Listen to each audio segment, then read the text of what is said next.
what I believe we need to be asking for and believing is a harvest of souls.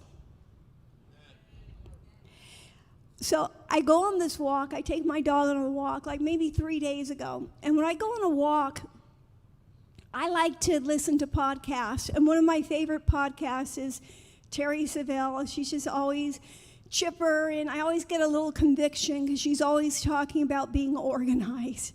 I'm like, oh my gosh, I have got to organize my house to another level. You know, I'm always wanting to go to this different level because she talks about going to different levels, but you got to have your space organized and cleaned. And I'm like, okay, I need to take this whole thing to another level.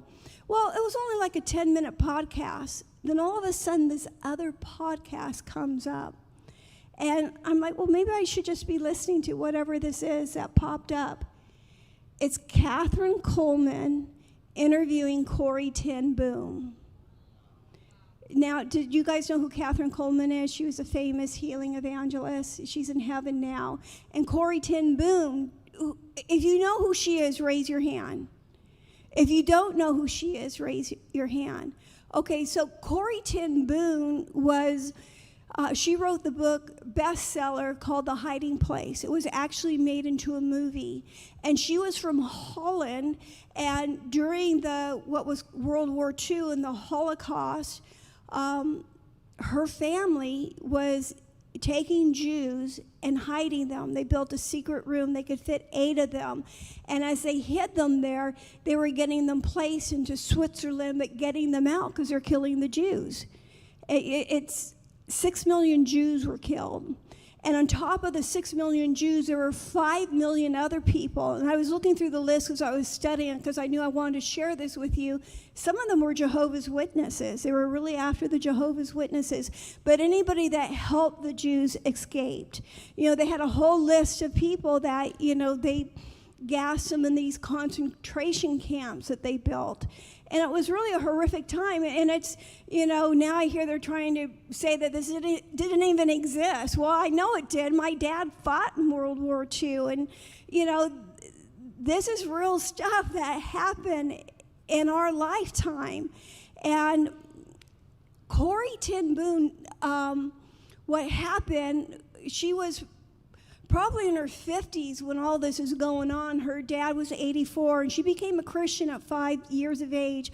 But what really struck me about this interview is she was an amazing soul winner.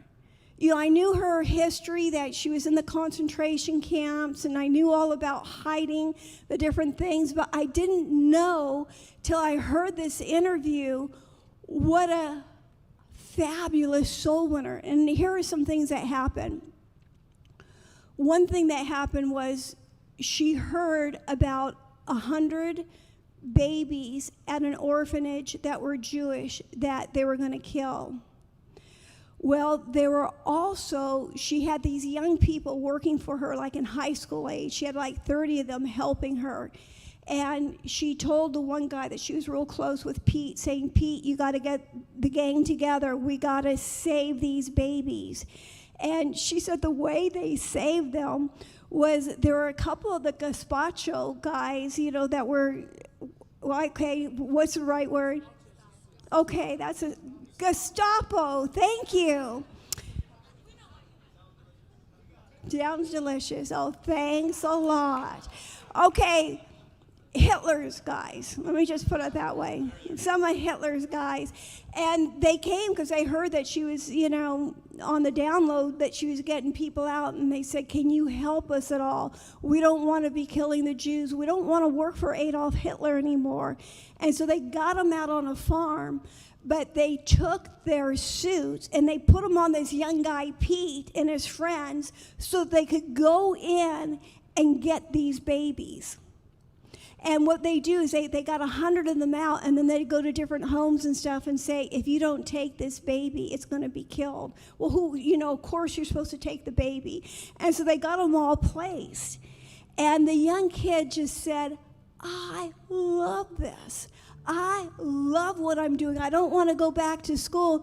And he said, this is the most important thing, is saving babies. And Corrie ten Boom told him, there's something that's more important than saving the babies. And it's saving souls. And he said, well, I'm a Christian, I go to church, but I leave that for the pastor to do. And she said, no, every Christian is called to be a soul winner and needs to witness. Well, 6 months later, he was captured, and he was put in the concentration camp, and he was ordered to be executed in 1 week. But before his execution, he led several hundred other men to Christ. And he wrote, before they were killed, they were all executed. He told them about the mansions. He told them about Jesus, told them about the peace.